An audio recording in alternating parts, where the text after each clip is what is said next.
Hi guys, welcome to my Premier League 2017-2018 preview. I did one last season, which was uh, in the end pretty wrong, but then again, I'm just a guy with an opinion, so here I am back again to it to voice my opinion on the next Premier League season, which starts this weekend. So I'm gonna go my first 6 or 7 teams to get some view on which teams I feel will go for the title, top four, who will be my surprise teams, and who will get relegated. So let's not waste time and let's get to it. My title team this year, I did it. I said they were going to be the champions last season, but they finished third. Are Manchester City. It's pretty easy why I feel they're going to be the champions this year. I underestimated the difficulty of playing the Pep Guardiola system. You just don't do it in one season. You don't learn it in one season. Even a guy like Kevin De Bruyne had difficulty playing the Pep Guardiola system because I still feel that Kevin De Bruyne isn't the typical Pep Guardiola player. De Bruyne loves to run away from the ball, run into spaces, while he actually has to be somewhat of the Manchester City's Messi, demanding the ball and then making his demanding the ball in tight spaces and then doing his magic with his technical abilities. I believe he did manage to learn it throughout the season. He was much better in 2017 in the second half of the season. So he will carry that form into next season and really accelerate under Guardiola, in my opinion. The comeback of Ilkay Gundogan will be crucial for City because they really need a technical, intelligent holding midfielder, which Fernando Yaya Touré aren't. So the return of Gundogan will be crucial for them. They really suffered without him last season. Then Aguero is going to adapt more playing under Guardiola because he has learned that a forward has to do more, or a striker under Guardiola has to do more than just score goals and be effective in the box. Gabriel Jesus found out that, or learned that pretty quickly. His return will also be pretty crucial. Sané is still there. They've finally got those athletic offensive fullbacks with Kyle Walker, with Danilo, with Mendy. Walker knows the Premier League, will be fine.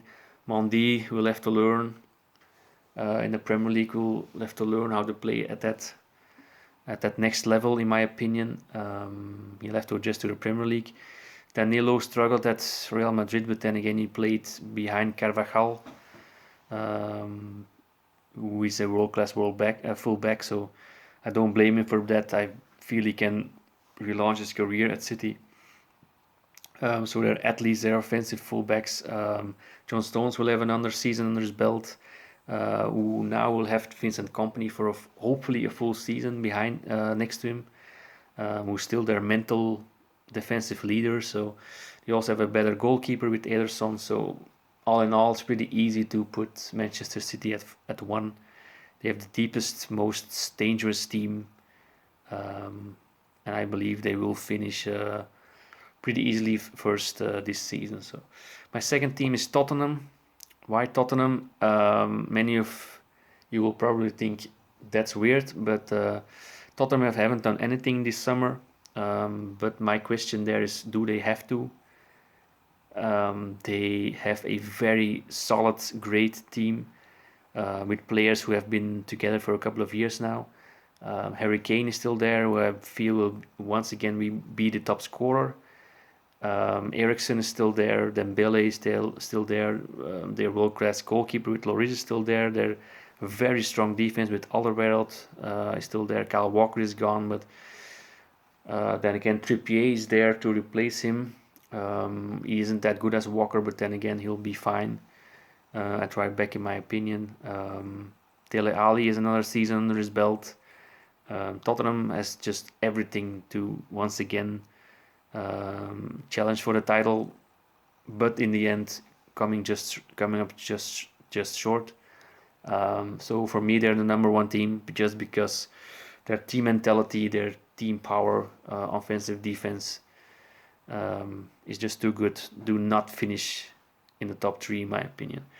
Number three, Manchester United. People who follow me on social media know I'm not a fan of Romelu Lukaku. I feel he's a pure goal getter. He scores his goals, but he won't make a team, especially a team like Manchester United, better. He's too limited technically. I still feel he moans a lot. He doesn't understand space, in my opinion. You see him asking the ball with two defenders in front of him. I'm like, Lukaku, what are you doing? But he will score his goals. I believe Mkhitaryan is in for a big season, but Lindelof, I feel he's a bit reckless. He will struggle in his first season. He will get there in the long term, but I feel he will struggle. Unlike Eric Bailly last season.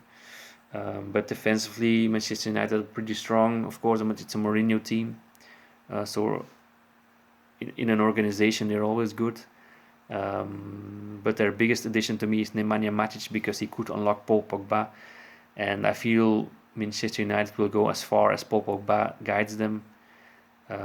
Pogba, he isn't a defensive midfielder, he isn't a center midfielder, he isn't an attacking midfielder, he's just Paul Pogba. And he needs someone, he needs a class player to... It's hard to call it to clean up his shit, but it pretty much is that. Pogba is a guy who can just burst onto the scene and decide a game with one killer move, with one big moment.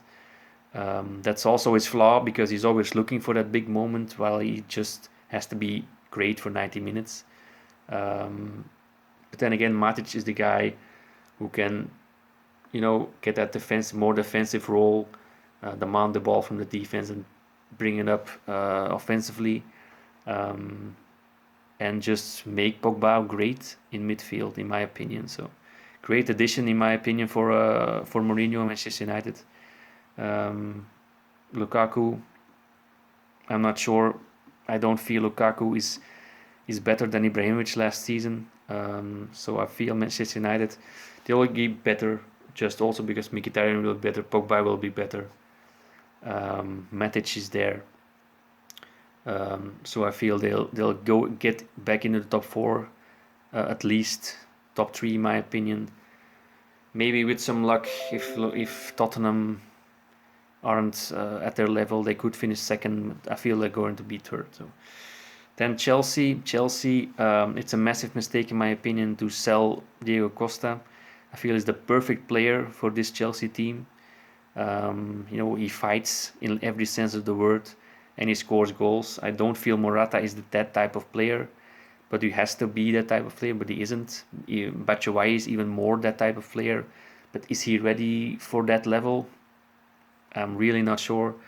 They've lost Bakayoko. They've lost Matic and replaced him with Bakayoko. I don't feel Bakayoko is really ready for that level. So they're going to sell Costa, but they're selling a lot of experience, a lot of IQ and fight, and replacing it with young gunners who need to prove they're ready for that level. And I'm not sure they're going to do it. They're also going to miss Hazard for the start of the season. So I just don't feel it for Chelsea. They sneak up in the top four, but nothing more, in my opinion. Then 5 and 6 is a a toss-up between Arsenal and Liverpool. Liverpool, are they going to keep Coutinho? I'm not sure. Arsenal, are they going to keep Alexis Sanchez? If they keep Alexis Sanchez, it will hurt. It will linger above their season for an entire year. So not really that. Same for Coutinho, for that matter, if he stays. So a lot of questions with those teams. Like Lacazette will make his goals, but both teams don't excite me that much, and I just feel